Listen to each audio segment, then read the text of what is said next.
அன்பர்கள் அனைவருக்கும் வணக்கம். கோபம் இது இல்லாத மனிதனே கிடையாது. சில சமயங்களில் கோபம் என்பது மிகவும் மோசமாக நம்மை நடக்க வைக்கிறது. அப்பப்பா, இந்த மனுஷனுக்கு என்ன கோபம் வருகிறது, மிருகத்தை விட கேவலமாக நடந்து கொள்கிறானே என்று சொல்லும் அளவுக்கு நமக்கு கோபம் வருகிறது. நாம் மனதளவில் காயப்படும் பொழுது உண்டாகும் ஒரு உணர்ச்சிதான் இந்த கோபம் என்பது. கோபப்படுவதால் என்ன சாதிக்கிறோம்? மனமும் உடலும் சோர்வடைகிறதே தவிர வேறு ஒன்றும் அதனால் லாபம் இல்லை. இந்த கோபத்தை விடுவது எப்படி என்று நினைத்து கொண்டிருந்த பொழுது காஞ்சி மகா பெரியவாளின் அருளுரைகளை படிக்க நேர்ந்தது. அவர் சொல்லுவதை நீங்களும் கேளுங்களேன். நமக்கு அநேக சந்தர்ப்பங்களில் கோபம் வருகிறது. முக்கியமாக 2 விதங்களில் கோபம் வருகிறது. ஒருவன் ஒரு தப்பு காரியம் செய்தால் அவனிடம் கோபம் ஏற்படுகிறது, அல்லது ஒருவன் நம்மை தூஷித்தால் அவனிடம் கோபம் வருகிறது. யோசித்து பார்த்தால் எவரிடமும் இந்த 2 விதங்களிலும் கோபப்படுவதற்கு நமக்கு யோகியதை இல்லை என்று புரியும். ஒருவன் தப்பு பண்ணுகிறான் என்றால் கோபம் கொள்கிறோமே, அப்படியானால் நாம் தப்பு பண்ணாதவர்களா?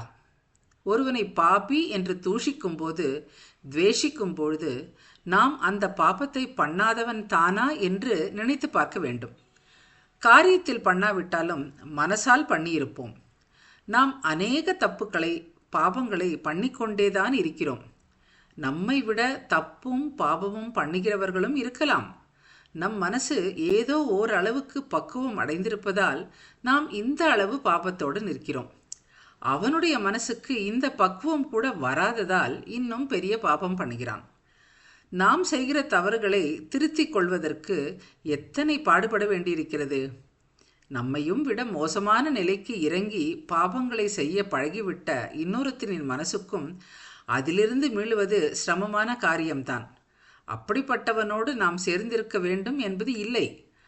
அசத் சங்கத்தை விட்டு சத் சங்கத்தில் சேருவதுதான் ஆத்ம அபிவிருத்திக்கு முதல் படி என்று சகல சாஸ்திரங்களும் சொல்கின்றன. ஆனால் பாபிகளை நாம் வெறுப்பதிலும் அவர்களை கோபிப்பதிலும் பயனில்லை. அவர்களுடைய மனசும் நல்ல வழியில் திரும்ப வேண்டும் என்று பிரார்த்திப்பது ஒன்றே நாம் செய்ய வேண்டியது.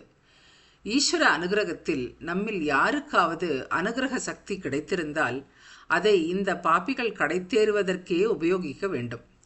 நம் கோபம் எதிராளியை மாற்றாது. அவனுக்கும் நம்மிடம் கோபத்தை வளர்ப்பதுதான் அதன் பலன். 2 பக்கங்களிலும் துவேஷம் வளர்ந்து கொண்டே போகும்.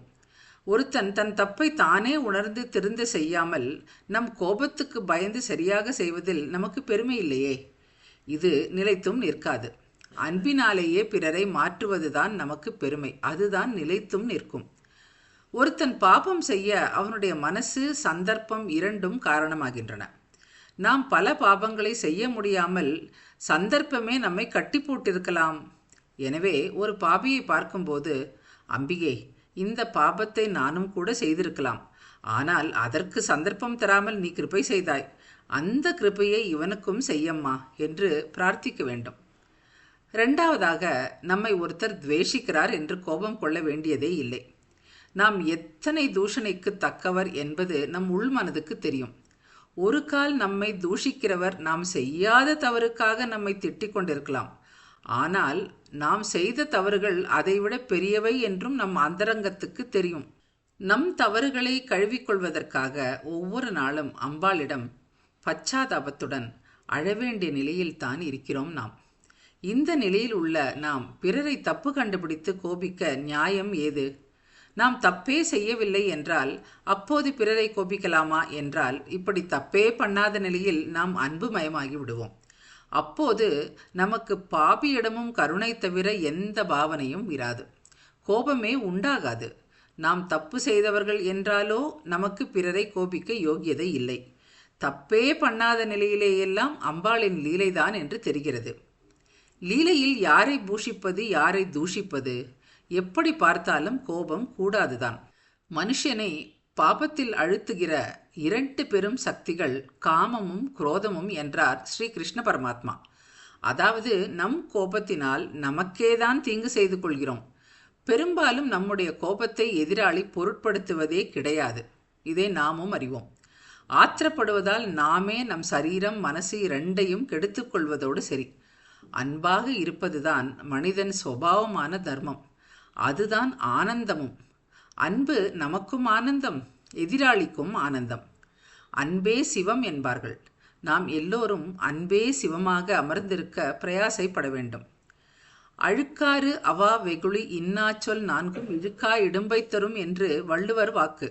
அதை உணர்ந்து கோபம் மட்டும் அல்லாமல் பொறாமை போன்ற மற்ற தீயவற்றையும் விலக்கி வாழ கற்றுக்கொள்வோம். வணக்கம். நன்றி.